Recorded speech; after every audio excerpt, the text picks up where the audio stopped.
pemain-pemain dan mereka memiliki elemen-elemen surprise yang mungkin dimiliki oleh individu sebenarnya, Asmawi. Ya, betul. Saya setuju dan pemain yang ada dengan pasukan Sabah ni ketika ini saya anggap antara yang terbaik di mana semua berganding bahu dengan Dato' Ong untuk menjadikan pasukan ini sebagai satu pasukan pilihan dan menang pada perlawanan Okey, malam gol pertama terhasil pada minit ke-10 menerusi Nete Posa, pemain yang berusia 28 tahun. Untuk rekod ini merupakan jaringan keempat peribadinya bersama Sabah.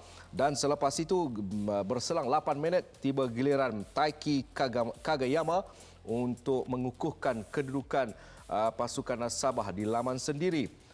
Beberapa peluang keemasan turut diperolehi oleh pasukan Sabah, antaranya menerusi rembatan yang dilakukan oleh salah seorang penyerang pasukan Sabah, namun ia berjadi tepis.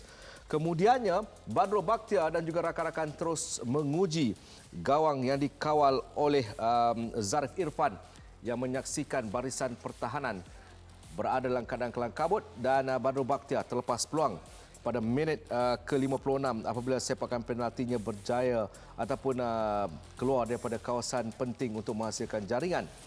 Dan selepas itu, tiba giliran Seri Pahang pula dihadiahkan sepakan penalti dan jaringan disempurnakan oleh Manuel Hidalgo pada minit ke-60. Selepas itu, tidak ada tambahan jaringan, tetapi keupayaan pemain-pemain seperti Tommy Mawat, Sot Wilkin antara yang mencuri tumpuan. Amri Yahya juga antara yang terlepas peluang menerusi sepakan percuma. Jadi berakhir dengan kemenangan ke-6 untuk Sabah bagi saingan musim ini. Saya lebih suka untuk memperkatakan bagaimana susun atur yang diletakkan oleh Dato' Ong Kim Swee untuk berdepan dengan Christoph Gamal. Hari ini nyata siapa yang terbaik dalam sesi latihan diletakkan dalam kedudukan yang cukup solid untuk Sabah. Betul, saya setuju. Dan kerana itulah percaturan konsisten sebagai satu pasukan yang dah memiliki kemenangan. Saya anggap saya ambil 3 perlawanan terakhir mereka konsisten menang di tempat sendiri. Ada jaringan berlaku walaupun tadi kita lihat sebenarnya 2 tambahan jaringan dari sepakan penalti yang tak masuk, tetapi apapun perancangan sebenarnya target mereka pada perlawanan ini cukup jelas sebenarnya, Fizal. Kalau kita lihat sebenarnya diorang dah tahu jika menang pada malam ini duduk di tangga teratas, dan itu menyebabkan pasukan Sabah begitu baik corak permainan, dapat gol awal minit ke-10 dan menyebabkan mereka menang pada malam ini. Okey, mereka mempunyai deretan peluang yang banyak. Mereka terlepas satu sepakan penalti. Ya. Secara keseluruhannya, kalau dilihat bagi Seri Pahang memiliki ataupun berdepan dengan pemain-pemain yang mempunyai kualiti ataupun kemahiran individu seperti yang dilakukan oleh Taiki Kagayama, ini perlu dielakkan, Wi. Betul. Hilang bola di kawasan defender ataupun di kawasan pertahanan dan counter attack berlaku. Kita tengok ini skill individu yang baik. Dia mengecek sebelah kiri, menggunakan kaki kiri masuk ke dalam tengah dan memuat rebatan. Saya rasa ini tempo corak permainan pasukan Sabah, dia menekan di bahagian atas. Kesilapan pemain pasukan Pahang menyebabkan mereka hilang bola, dan jarak di antara hilang bola tu membuatkan gol kedua terhasil. Bagi Seri Pahang, saya suka melihat kerana pasukan ini juga melakukan beberapa pertukaran, membabitkan pemain import dan juga membawa masuk pemain-pemain tempatan. Ya. Saya rasa beri sedikit masa untuk pasukan Seri Pahang kerana melihat kepada pemain-pemain yang dibawa, mereka ada peluang dan pada ketika mereka berjaya memperolehi 1 gol, saya rasa Seri Pahang dalam kedudukan sedang membina sesuatu. Betul, saya setuju. Kerana kalau ikut prestasi mereka, sebenarnya mereka pun agak seri, kalah, menang dan draw balik, kalah.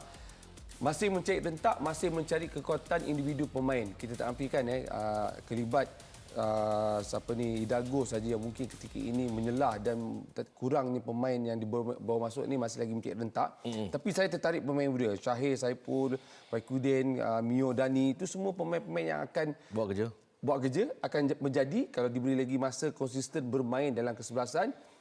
Tak lama tu, 3-4 game lagi, ya saya rasa mereka akan memberikan bantuan ataupun kekuatan keseluruhan pemain pemain muda ni akan boleh membantu pasukan Sepang. Bat terlepas sepakan penalti. Jarang berlaku. Ya, betul. Jarang. Ya, kalau babnya level tu memang ini mungkin sedikit teknik, mungkin padang masa. Saya jangkakan memang ada padang masa, dan tapping bat agak lewat untuk touch macam mana tapping yang lambat menyebabkan bola tu ternaik. Mungkin. pada kedudukan mereka boleh menambah pada jaringan yang ketiga pada ketika itu kedua. Saya rasa impak Badrul Bakhtiar dalam pasukan tetap besar nilainya. Ya, betul. Badrul Bakhtiar, Amri Yahya dimasukkan sebagai pemain perancangan, percaturan, timing, kemudian Rizal, semua pengalaman di bawah walaupun di minit tidak diturunkan, tapi konsisten mereka. Yang menariknya adalah pemain-pemain lama berpengalaman campur pemain muda. Dia bergerak tu sebagai satu unit. Orang gunakan pemain macam mengikut posisi tu. Pemain pertahanan ada pemain pengalaman, midfield ada pemain pengalaman, attacking ada pengalaman. Jadi kombinasi itu untuk pasukan Kedah, pasukan Pahang, Sabah. untuk Sabah, walaupun saya dah main Sabah, saya nampak bahawa imbang dari segi sudut pemain, now diorang ada kat atas. Okey, sedikit mungkin dengan formasi tradisional 4-4-2 untuk Pahang. Tetapi Datuk Ong Kim Swee meletakkan dengan 3-4-3. 3-4-3 itu jelas untuk menang lebih awal di bahagian tengah. Itu cerita mudah sebenarnya, Wi. Betul. Mengubah formasi untuk perlawanan ni untuk menang dan menambahkan pemain untuk melakukan gerakan attacking lebih banyak. Macam saya maklum tadilah, ini perkara disebab mereka perlu menang malam ni sebab nak duduk di atas. So meninggalkan 3 pemain bertahanan, masuk 4, masuk 3 kat atas. So nanti di attacking jadi 4 lagi pemain yang kiri kanan masuk. So saya rasa kat sini pendekatan yang betul untuk menentang pasukan Pahang yang main 4-4-2 yang lebih kepada menjaga zon masing-masing. Dan ini menyebabkan kelebihan pemain yang ada kualiti dekat Sabah, mereka menang. Tapi anda tetap percaya bahawa Seri Pahang akan comeback? Saya yakin mereka akan comeback dengan syaratlah pemain-pemain muda ini diberikan peluang bermain lagi dan ada pasukan tanpa kelibat Azam Aziz tadi. Ya, betul. Sedikit yang menyebabkan corak di bahagian tengah kurang.